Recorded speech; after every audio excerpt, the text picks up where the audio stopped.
안녕하세요. 오늘은 온전한 복음이란 무엇인가 라는 내용으로 깨달음을 나누겠습니다. 요한복음 19장 30절에 다 이뤘다 라고 있습니다. 천국같이 살다가 천국으로 갑시다. 주 예수를 믿으면 지옥 같은 삶이 천국 같은 삶으로 완전히 바뀝니다. 예수를 믿음으로 칠중불행 곧 죄목병과 짐죽이 사라지고 칠중행복 곧 의성근무지 평생이 넘치게 되었다는 것이 천국 복음입니다. 예수님이 십자가에서 다 이루었다는 온전한 복음을 믿기만 하면 천국의 행복이 내 삶에 실제로 나타납니다.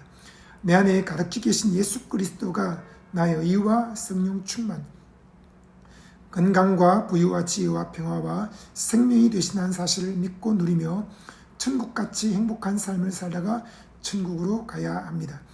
그리스도 안에 있으면 어떻게 바뀔까요? 죄인에서 의인으로 바뀝니다. 목마른 자가 성령 충만해집니다. 병든 자가 건강해집니다. 가난한 자가 부유해집니다. 어리석은 자가 지혜로워집니다. 징계가 아니라 평화를 가지게 됩니다. 죽음이 아닌 생명을 가지게 됩니다. 이것을 구체적으로 하나씩 살펴보겠습니다. 첫째, 로마서 1장 17절에 나는 의인이다 라는 것입니다. 복음에는 하나님의 의가 나타나서 믿음으로 믿음에 이르게 하나니 기록된 바 오직 의인이 믿음으로 말미암아 살리라 함과 같으니라. 이 구절에 의인이라는 단어가 나옵니다. 그리스도 밖에 있을 때는 모든 사람이 죄를 범하였으므로 하나님의 영광에 이르지 못하는 죄인이지만 그리스도 안에 있으면 예수님의 보혈로 모든 죄를 사함받고 성령으로 거듭나 하나님의 자녀가 되며 그 순간 죄인이 아닌 의인이 됩니다. 여러분은 여기에 대해서 어떻게 생각하십니까? 의인은 사자같이 담대하다라고 잠언 28장 1절에 말씀했습니다. 또 그가 하는 모든 일이 형통하다고 시편 1편 3절에 말씀했습니다. 그리스도 예수 안에 있는 자에게는 결코 정죄함이 없다고 로마서 8장 1절에 말씀했습니다. 예수님이 우리 대신 피 흘리며 죽으셨고 나무에 못 박히고 가시에 찔리며 정죄를 받으셨습니다. 그리스도 안에 있는 사람은 의인이 되었고 결코 정죄함이 없습니다. 하나님이 우리를 의롭다고 말씀하신 것입니다. 이것은 착한 일 많이 하고 고행을 하고 돌을 닦고 해서 의로워진 것과 다릅니다. 그것으로는 하나님 앞에 의롭다고 인정받을 수 없습니다. 하나님이 예수 그리스도의 그 피를 통해서 우리의 모든 죄를 씻었고 그리스도 안에서 우리를 의롭다고 하신 것입니다. 그러므로 그리스도 안에서 나는 의인이다 라고 믿고 말하고 담대하게 생활하고 절대로 자신을 정죄하지 말아야 합니다. 한번 따라서 말해보시겠습니다. 나는 의인이다. 둘째, 나는 성령 충만하다. 요한복음 7장 38절입니다.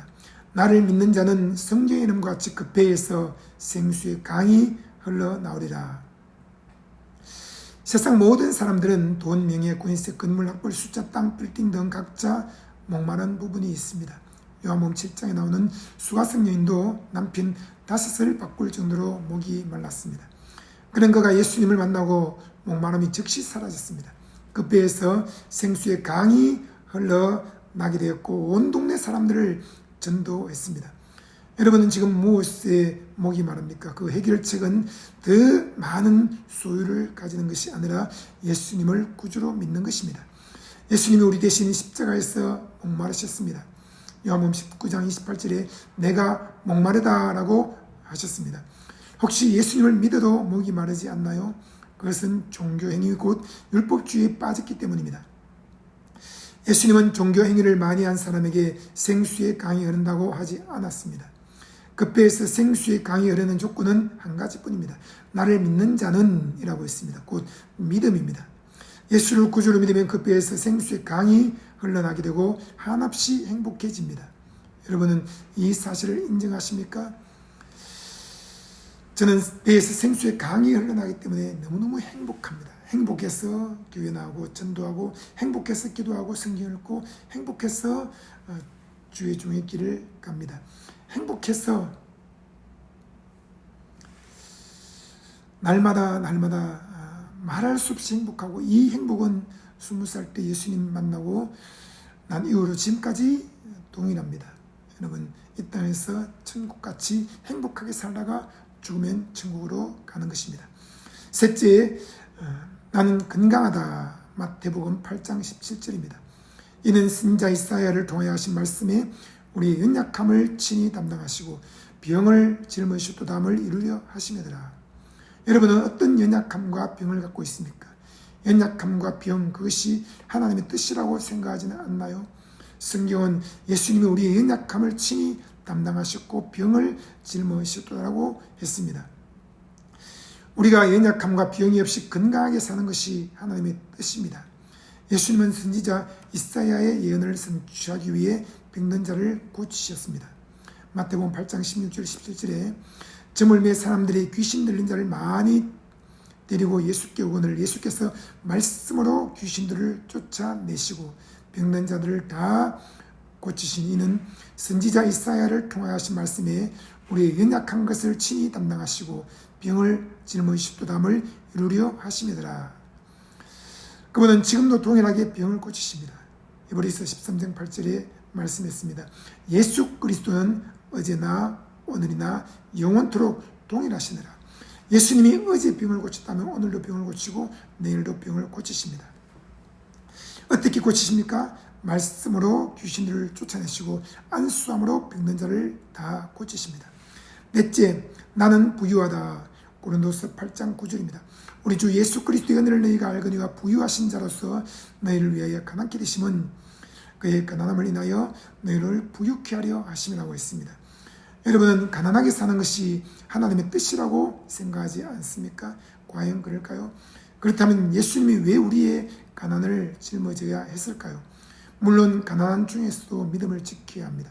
가난 그 자체는 하나님의 축복이 아닙니다. 에덴 동산은 가난하지 않았고 우리가 죽어서 가는 천국도 그렇습니다. 예수님은 영적으로 정신적으로 가난하지 않았습니다. 단지 십자가에 달리실 때만 옷이 벗겨지면서 가난해지었습니다. 부요는 속량의 은혜 중에 포함되는 것입니다. 바울은 재정에 관해 말하면서 이 구절을 기록했습니다. 여러분은 재정적인 부유함을 믿고 구한 적이 있습니까? 하나님께 구하면 하나님이 재정적으로 풍요롭게 해주십니다. 빌립보 4장 19절 말씀하기를 나의 하나님이 그리스도 예수 안에서 영광 가운데 그 풍성한 대로 너희 모든 쓸 것을 채우시라고 했습니다. 하나님은 1억이든 10억이든 100억이든 하루 만에 다 주십니다. 아무것도 염려하지 말고 하나님께 담대히 구하기 바랍니다. 다섯째, 나는 지혜롭다 라는 것입니다. 에베소서 1장 8절에 이는 그가 모든 지혜와 총명을 우리에게 넘치게 하사라고 했습니다. 이것은 현재 완료형이고 과거형입니다. 넘치게 하셨다는 것입니다. 그리스도 안에서 우리는 지혜와 총명이 넘치는 사람이 되었습니다. 혹시 자신이나 주위 사람을 향해 바보, 미련한 놈이라고 말하지 않나요? 예수님이 십자가에 달리실 때 머리에 가시관을 쓰신 것은 우리의 어리석음을 담당하기 위해서입니다. 예수님을 믿으면 지혜로워집니다. 우리 안에 계신 성령님은 지혜의 영이십니다. 이사야 11장 2절에 말씀하기를 여호와의 영 곧 지혜와 총명의 영이요 모략과 재능의 영이요 지식과 여호와를 경외하는 영이 그 위에 강림하시리니 라고 했습니다. 우리가 그리스도 밖에 있을 때는 바보, 미련한 놈이었지만 그리스도 안에서는 천재, 지혜로운 사람이 되었습니다. 예수님은 마태복음 5장 22절에 형제에게 바보, 미련한 놈이란 말을 하지 말라고 했습니다. 바보의 반대말은 천재이고 미련한 놈의 반대말은 지혜로운 사람입니다. 형제를 보고 또 자기 자신을 향해서 천재다, 지혜로운 사람이다 라고 말해 주어야 합니다. 예수를 믿는 사람은 학교 성적이나 기억력과 상관없이 지혜롭습니다. 하나님 아버지가 천재이심으로 그분의 자녀인 우리도 천재입니다. 천재는 하나님이 주신 재능과 지혜를 가진 사람을 말하고 또 예수님을 모신 사람을 이야기합니다. 솔로몬의 지혜로운 말을 듣기 위해서는 남방여왕이 땅끝에서부터 왔거니와 나 예수는 솔로몬보다 더 큰 자라고 말씀하셨습니다. 예수님은 솔로몬보다 억만배나 크신 분이고 솔로몬에게 지혜를 주신 분입니다. 여러분, 우리 안에 예수님이 살아계시기 때문에 우리는 바보가 아니라 천재이고 어리석은 자가 아니라 지혜로운 사람이 되었습니다. 예수를 구주로 믿는 것이 가장 큰 지혜이고 하나님의 지혜요. 또 하나님을 경외하는 것이 지혜의 근본이라고 했습니다. 여러분, 예수를 믿고 있습니까? 그러면 하나님의 지혜가 여러분 안에 가득히 있습니다. 여섯째,